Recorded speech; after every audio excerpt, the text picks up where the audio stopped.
Carlo e Piero Gancia no Grande Prêmio da Vida, escrito por Carlo Gancia, filho deste casal de imigrantes italianos que marcou a história do automobilismo no Brasil.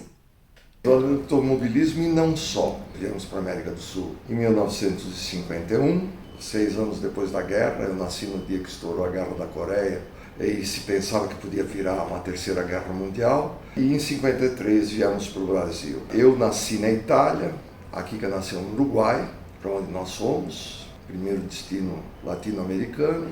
Depois viemos para o Brasil, onde nasceu a Bárbara, mas aí já não tinha um outro destino. Eles se casaram assim que acabou a Segunda Guerra, em 47. Os dois nasceram em Turim. Na Itália a gente tinha uma empresa de bebidas, os Gancia sempre foram os Fratelli Gancia, que meu tataravô inventou o Asti Spumante, que nós tínhamos uma fábrica na Argentina, e meu pai veio para revender Gancia aqui na América do Sul, mas ele se apaixonou.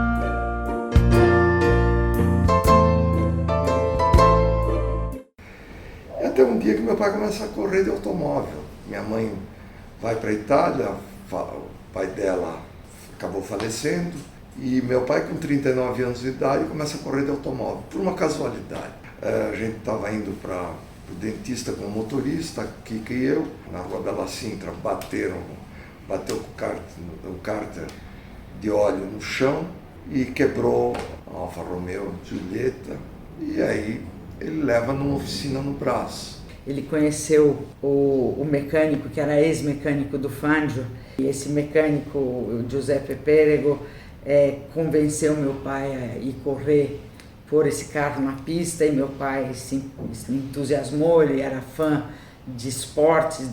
E ele começa a correr com 39 anos de idade, ele não era mais um menino. Corre a primeira corrida em dupla com o Celso Lara Barberis, e aí vamos correr, tá?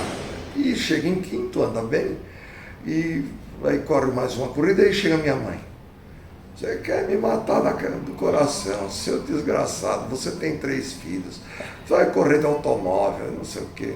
Aí ele convence minha mãe para Interlagos. Então tinha já as 2 curvas sobreelevadas, um retão, a terceira curva sobreelevada, minha mãe toma um susto, berra dentro do carro e vão para o box. Mas depois de um treino, outro fim de semana, outra corrida, ela começa a entender e gostar. E ela acaba correndo.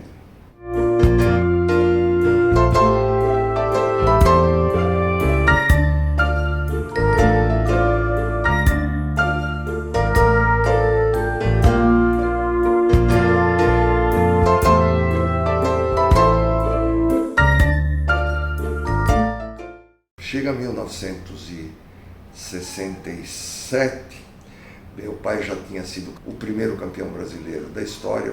E ele era muito militante, porque era o presidente da Associação Paulista dos Volantes de Competição. E aí eles resolveram reformar a pista de Interlagos, porque os pilotos não conseguiam mais correr, porque tinha burro na pista, tinha que fazer a tomada de curva dependendo dos buracos, e tinha mato, e tinha preá, e era perigoso, e enfim, aí eles acabaram indo para o prefeito Faria Lima, para procurar convencer, fazer uma pequena reforma, ao menos recapear Interlagos, que tinha sido fundado em 1940 e nunca teve nenhuma manutenção. Eu lembro muitas vezes ir lá com a minha mãe e sentar no colo do prefeito, ficar lá conversando, enquanto eles conversavam sobre essa reforma de Interlagos. A minha casa tinha se tornado um ponto de encontro de engenheiros, empreiteiros, era uma farra.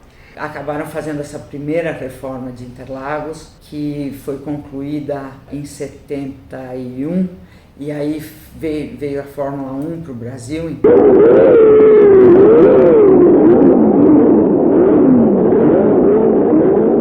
Depois tem a segunda página do autódromo, que é meu pai, mas já não como piloto, mas como presidente da Confederação Brasileira de Automobilismo. E nessa altura o Grande Prêmio de Fórmula 1 tinha sido levado para o Rio de Janeiro, porque haviam feito o autódromo de Jacarepaguá, então a corrida era no Rio, só que um dia houve um enviado do prefeito que tentou achacar meu pai, pedindo uma propina para o meu pai e para o Bernie Ecclestone. E meu pai falou, o Grande Prêmio do Brasil não será mais no Rio de Janeiro. Ali, na lata, terror. Terror no Rio de Janeiro, terror na Globo, mas terror no meu pai, porque não tinha para onde ir. Aí meu pai falou, não, o Brasil não pode perder o Grande Prêmio, e todos os países do mundo sempre querem trazer o Grande Prêmio de Fórmula 1. E aí meu pai falou com a Erundina, e a Erundina tinha acabado de chegar na prefeitura. Ela inclusive falou, quando ela deu entrevista para esse livro, ela falou, olha, eu estava disposta a fazer, derrubar a pista e fazer um complexo habitacional da Coab lá. E aí o meu pai falou, olha, a gente acabou de perder o Grande Prêmio do Brasil, o Grande Prêmio é daqui 3, 4 meses, por favor me ajuda.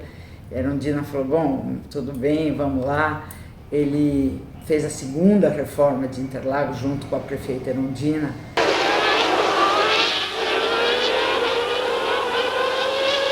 E nós temos 8 campeonatos mundiais entre o Piquet, o Ayrton e o Emerson. É bastante coisa, né, para um país que não tinha tradição nenhuma.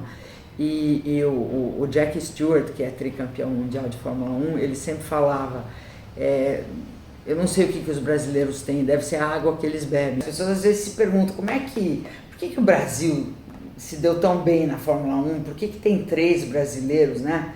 Não tem 3 canadenses, por que não tem 2 colombianos, 2... Então, nós temos 3, e um deles era o Ayrton Senna, o outro era o Piquet e o outro era o Emerson. E esse livro pode te explicar um pouco esse motivo.